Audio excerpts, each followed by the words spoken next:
안녕하세요. 돈생남입니다. 지난 한 주간 여러 가지 이슈가 있었죠. 워렌 버핏이 옥시덴탈 지분을 50%까지 취득할 수 있게 되었고요. 러시아는 노드스트림 1을 또 잠궜고요. 그래서 강달러 현상이 매우 심화되었고요. 이런 이벤트들은 지금 경제의 방향성과 같은 방향성에서 발생한 사건들이에요.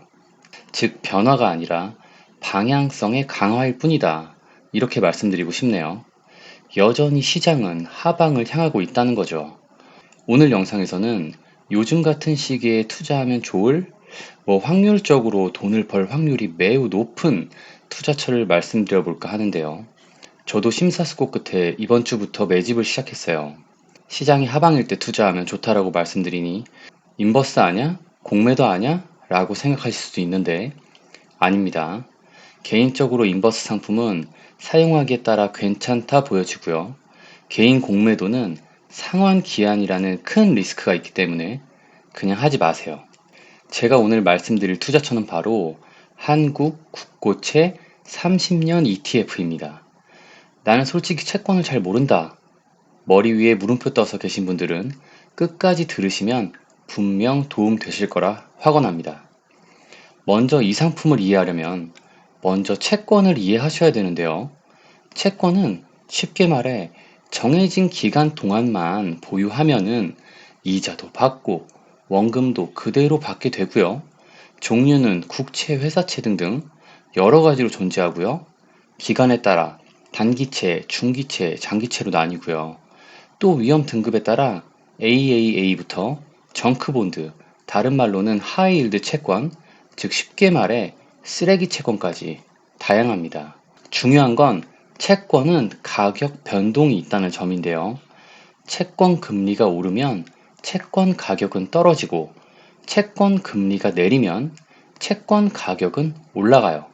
그 이유는 금리가 오르면 기존 채권 보유자들은 더 낮은 금리를 받고 있기 때문에 손해보는 기분이 들고 이걸 시장에 내다 팔고 싶은데 아무도 안 사니까 금리 상승분만큼 채권 가격을 할인해서 팔아야 팔리거든요. 예를 들어 하루에 황금알 하나 낳는 거위를 1억에 샀는데 다음날 하루에 황금알 2개 낳는 거위를 같은 가격에 판다고 해보세요. 그럼 황금알 하나 넣는 거위가 과연 1억에 팔릴까요? 반대의 경우, 즉 금리가 내려가는 상황에서는 기존 보유자가 더 높은 금리를 확정적으로 받고 있기 때문에 안 팔아. 이렇게 되는 건데 누가 제발 좀 파세요 하면 돈 더 내세요 라고 하기 때문에 가격이 올라가게 되는 거죠. 잘 이해 안 되시면 유튜브에 좋은 영상들이 널리고 널렸으니 한번 찾아보시길 바랄게요.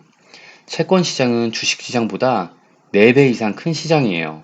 즉 채권 시장에 대한 이해는 투자에 있어 아주 중요한 요소인데요. 저도 예전에 금리, 채권 이런 거 모르고 주식 투자하던 시절이 있었어요. 지금 생각해보면 아찔하네요. 여러분들이 투자로 부를 일구고 싶으시다면 늘 말씀드리지만 다방면으로 공부하셔야 돼요. 자, 지금부터가 진짜 중요한데요. 채권은 기간이 다양하다고 말씀드렸잖아요. 그래서 금리가 변해도 가격 변동폭이 다 달라져요. 장기채로 갈수록 변동이 심해져요. 그 이유는 금리가 올라가는 시기라고 했을 때 3년 채권 기존 보유자는 더럽지만 3년 참자 할 수도 있고 그냥 3년치 이자 상승 차이만큼 깎아주고 팔자 할 수도 있겠죠. 근데 30년짜리라고 생각을 해보세요. 30년치 이자 상승분만큼 깎아주고 팔아야 팔리겠죠. 금리가 하락하는 시기라면 그 반대의 상황이 되겠죠. 자, 어떤 게 가격 변동이 클까요? 장기로 갈수록 변동이 큽니다. 이해되셨죠? 제가 왜 30년 채권 ETF를 산다고 했는지 답이 되셨을까요? 자, 그럼 지금부터 진짜 중요한데요. 요즘과 같은 금리 상승기에 기준금리가 올라가면 단기 채권 금리는 바로 반영돼서 팍팍 올라가게 돼요. 하지만 장기 채권 금리는 그렇지 않아요. 원래는 기간 리스크 때문에 장기 채권 금리가 더 높아야 정상인데요. 요즘처럼 단기간에 금리가 올라가게 되면 금리가 역전되게 돼요.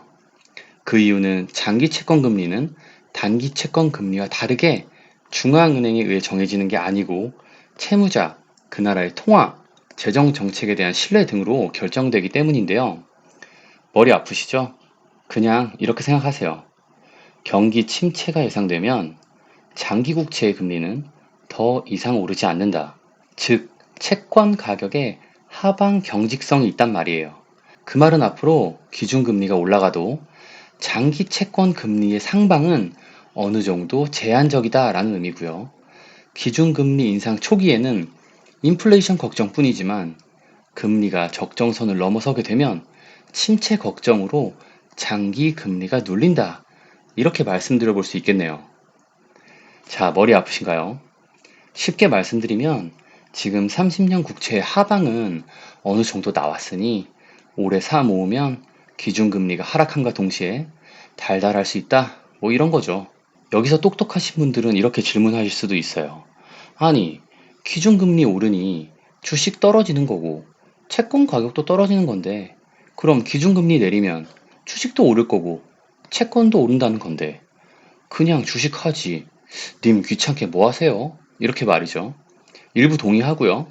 하지만 저는 이렇게 말씀드리고 싶어요. 금리가 오를 때 채권 가격은 떨어지지만 주식은 무조건 떨어지는 것이 아니다.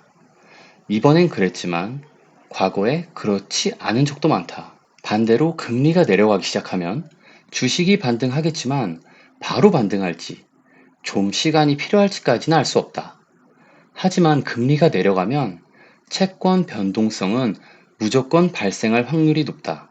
쉽게 말씀드리면 미국은 금리를 무작정 올릴 수 없기 때문에 분명히 금리 인하를 하는 시기가 올 거고 금리를 얼마를 올리던 가격 하방 경직성 때문에 주식시장이 붕괴되는 것보다는 적게 손실이 날 것이고 금리를 내리기 시작하면 즉각적으로 수익을 볼 확률이 매우 높다. 이렇게 말씀드리고 싶네요. 그리고 예상해 볼 수 있는 또 한 가지 질문은 왜 한국 국채예요? 미국 국채는요? 이렇게 말씀하실 수 있겠죠. 그 이유는 바로 환차손 때문인데요. 금리가 하락하기 시작하면 환율도 하락할 확률이 높다고 보여지기 때문이에요. 거기에 미국 ETF, 양도세 22% 생각하셔야겠죠. 물론 250만 원은 기본공제지만요. 대답이 되셨을까요? 오늘은 저의 채권 시장 변동성을 이용한 투자 방향을 말씀드려봤고요. 아, 상품 이름까지 알려드려야겠죠. KB스타 KIS 국고채 30년 인핸스드입니다. 참고로 저 국민은행에서 나온 사람 아닙니다. 그리고 투자의 판단과 책임은 모두 본인에게 있다는 점 말씀드리고요. 마지막으로 이 말씀 드리면서 마무리할게요. 천하의 일은 노인 형세가 가장 중요하고 운의 좋고 나쁨은 그 다음이며 옳고 그름은 가장 아래가 된다. 이익의 성호사설에 있는 내용인데요. 지금 자산시장의 형세가 어떤지 한번 스스로 생각해 보시면서 다가오는 한 주 화이팅 하시길 바라겠습니다. 영상 시청해 주셔서 진심으로 감사드립니다. 영상 내용이 마음에 드셨다면 구독, 좋아요 부탁드릴게요. 저는 언제나 여러분들이 부자가 되시길 바랍니다.